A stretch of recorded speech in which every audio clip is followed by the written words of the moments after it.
I have lived for nearly 30 years and have never been popular with women, but for some reason, kids seem to like me. Babies and strollers passing by on the street, toddlers being led by their parents.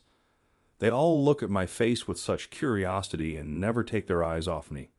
Some even cheerfully stretch out their arms as if wanting to be picked up. Once while I was crouching on the sidewalk tying my loose shoelaces, an unfamiliar little boy approached and offered me a balloon. I went through college without much of a plan, and when it was time to start job hunting, I realized I didn't have a particular career passion. The only thing going for me was that kids seemed to like me. That being said, I wasn't especially fond of children. But somehow, although I wasn't sure if it was a special skill, I thought of becoming a child care worker. After working at a daycare as an assistant for 3 years, I got my child care certification. When I moved to another daycare, I realized something about myself.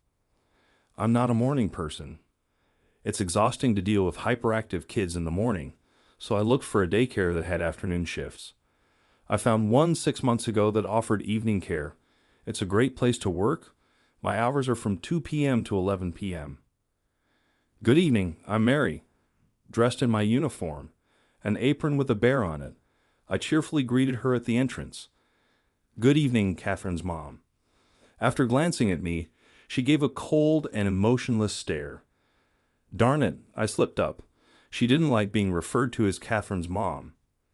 Catherine is her 4-year-old daughter who is under our care 3 times a week. She came to pick up little Catherine after work. People often assume that parents who use night care work in nightlife professions, but in reality, they have various jobs like office workers, teachers, and entrepreneurs. She is a doctor, a physician working 3 times a week at a nearby clinic in our neighborhood. I heard she divorced a few years back and is now a single mother. Good evening, Mary. I quickly corrected my greeting and went to wake up sleeping Catherine. Man, that was nerve-wracking. I almost had a heart attack there. To be honest, I had a crush on Catherine's mom. Mary. I liked her pale skin, natural makeup, and her slightly stern and serene appearance. There is no reason you like what you like. I began to look forward to those brief moments when we exchanged a few words or when I updated her about Catherine's day. After all, in my eyes, it was just a fleeting crush from a plain man nearing his 30s who's never been popular with women. Whether it was the ice cream I had late at night, or maybe I caught a chill, I ended up with an upset stomach that day. I've always had a weak stomach. Thinking it was just the usual, I decided to get checked out at the nearby clinic. While filling out the form at the reception, I realized something huge. Today was the day to take care of little Catherine, which means she works at this clinic. Man, how clueless am I getting treated by her.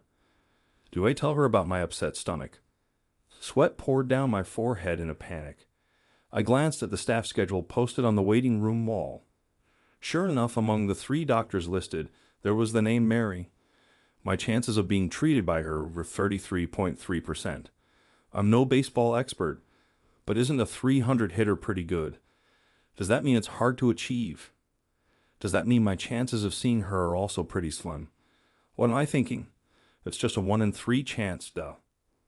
Trying to calm my racing heart, I took a deep breath. John, I was called into the examination room, and of course, she was the one waiting for me. I immediately recognized her, but something felt different. The first thing I noticed was the thin silver glasses she wore, which she doesn't wear when picking up Catherine in the evening. Her usually subtle makeup was almost non-existent in the white coat she wore. Well, it was light pink, really, but it suited her well. How are you? I said with a polite smile, trying to make a good impression. However, she didn't react at all. She simply checked the form I'd filled out, asked a few routine questions while glancing at her computer, and performed the usual checks. Throughout, she was all business. According to her, my stomach troubles were likely a one-off thing. She ordered a blood test just to be sure and prescribed some medication. I arrived at the daycare 2 hours late. Catherine suddenly hugged me as soon as I walked in. What's up, Catherine? While I was comforting her, a female co-worker told me that Catherine had been fussy the whole time I was absent. While I was away, little Catherine was quite fussy. She must really like me, I guess. Good evening, this is Mary.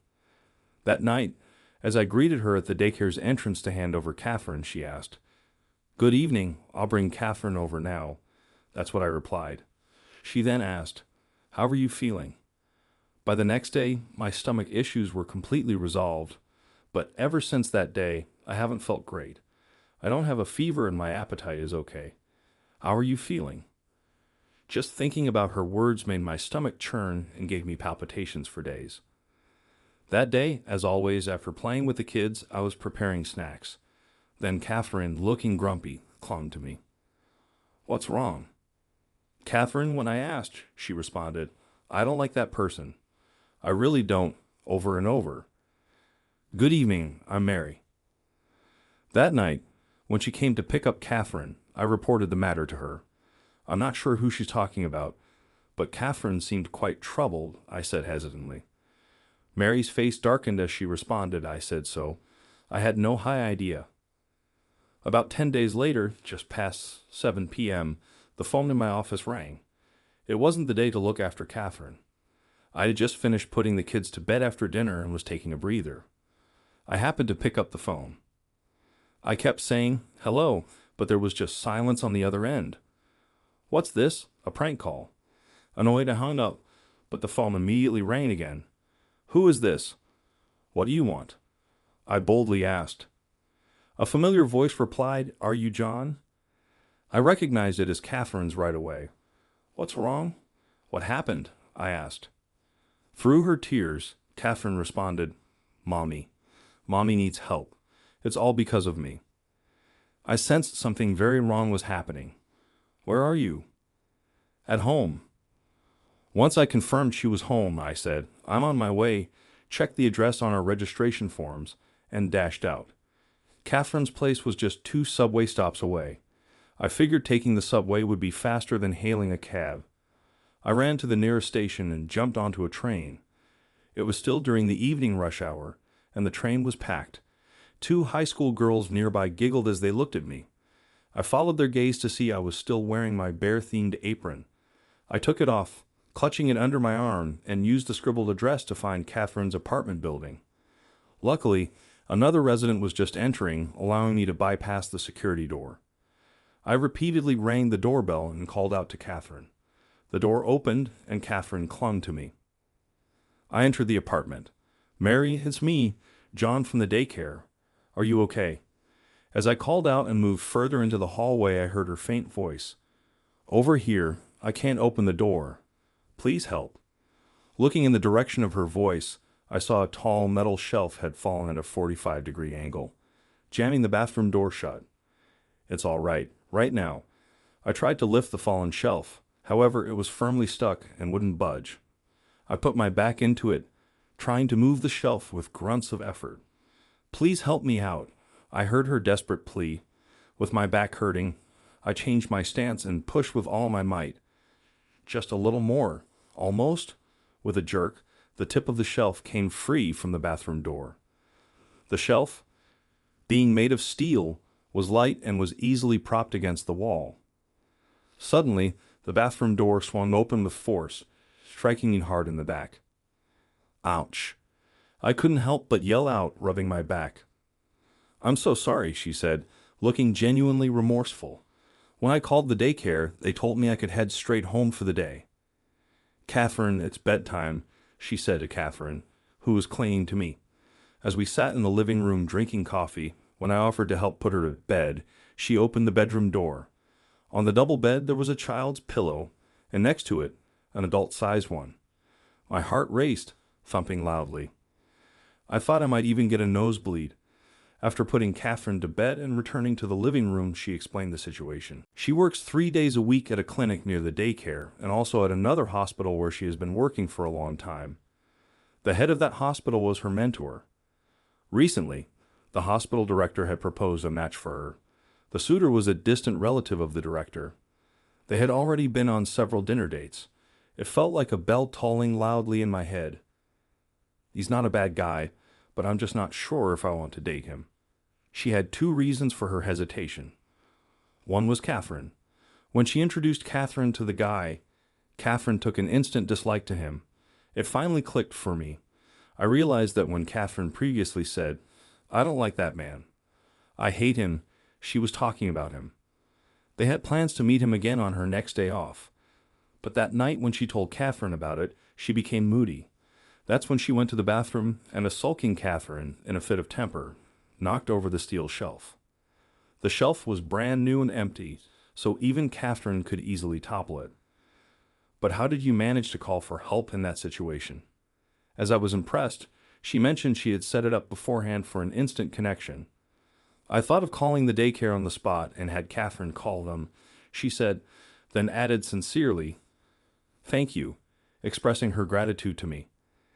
After leaving her place and walking along the road in front of the apartment complex, a thought suddenly crossed my mind. What was that second reason she mentioned she was troubled about? About a month later, little Catherine was leaving the daycare. When I asked the principal why, he said it was due to her mother's work commitments. Then, on Catherine's last day, she said, "It's Mom's birthday soon. This is a gift," and drew a picture of her mother's face. When I tried to take a peek at the drawing, Catherine covered it with her body. "What's wrong, Catherine? Let me see." Despite my coaxing, she kept refusing to show it. However, I could tell there was a tiny figure drawn next to the mother's face in the picture. That evening, the time had finally come to say goodbye to both Mary and Catherine. I plucked up the courage to ask Mary, "Is it about the job at that local clinic?" "I've decided to quit," she replied. Her voice sounded distant, and she seemed a bit irritated. She further explained in a matter-of-fact tone that she would now be working full-time at another hospital she had been affiliated with, which has a daycare facility. Catherine would be taking care of their full-time. So she's decided to go ahead with that matchmaking. Walking out to the daycare's gate to see them off, Catherine kept looking back and waving at me, but Mary never once looked back, seeming quite indifferent. I felt a lump in my throat. A few days later, a call for me came through at the daycare's office. It was Mary. She wanted me to come to her place next Thursday at 6 in the evening. I told her I had work and couldn't make it at that time. "Please make it work. I'll be waiting," she said, and hung up before I could respond. I was puzzled. Why would she want to see me? I had no clue whatsoever. I managed to convince the principal to give me the day off. All day, I was restless and couldn't even eat. I left my home a little past 4 p.m. The nearest station to her apartment was less than 30 minutes away, so I arrived over an hour earlier than the scheduled time. I went up to her apartment building a few times, then headed back to the train station. I wandered around the shopping district and returned to her apartment building again. After doing that a couple of times, I finally rang the doorbell at her building's entrance at 6:05. "We've been waiting for you. Come on in," she said. Despite having invited me over, her voice lacked warmth or friendliness when she greeted me at the entrance. Her face was tense with anxiety. Urged by her, I stepped inside the apartment. Suddenly, Catherine came running from the back. "Long time no see, John," and she clung to my leg. Once led to the dining area, the table was laid out with a lavish spread: salad, fried chicken, French fries, pizza, and a whole birthday cake. Taken aback by the unexpected setup, I looked at her. "Today is my birthday.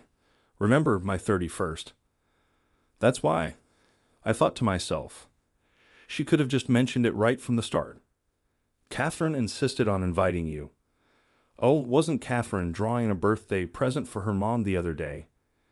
Catherine then playfully slapped me, saying I shouldn't have mentioned it. The drawing was meant to be a surprise. "You knew about today, didn't you?" Well, I knew it was coming up but didn't know the exact date. Upon hearing this, her eyes widened and her face quickly turned red. "Oh my, how embarrassing," she exclaimed, covering her face with both hands. Just then, Catherine brought over the drawing she had made as a present. Both she and I exchanged knowing glances upon seeing the drawing. After that, the three of us sat down and enjoyed her birthday dinner. During dinner, she opened up about something personal, something I have never heard before and probably wouldn't hear again. She mistakenly believed that even after Catherine told me it was her birthday, I ignored it. She didn't like being referred to as Catherine's mom by me because she felt I saw her just as a daycare mom and nothing else. When she picked up Catherine from daycare, She always made an effort to put on makeup and contact lenses because she was conscious of me. She was absent on Catherine's last day at the daycare because the thought of not seeing me again was too painful for her. Basically, she had always had feelings for me. What about that matchmaking? I turned it down. She explained that her going full-time at the clinic run by the doctor who proposed the matchmaking was purely coincidental. She also said that he wasn't the type to mix personal with professional matters. That was me jumping to conclusions. Besides, the head doctor said, if that's the case, there's nothing he can do. What do you mean, if that's the case? The main reason she hesitated about the matchmaking was Catherine, but there was another reason I hadn't heard. That's because I have someone I'm interested in now. With that said, she unfolded the birthday present drawing that Catherine made. It was a portrait of her drawn by Catherine.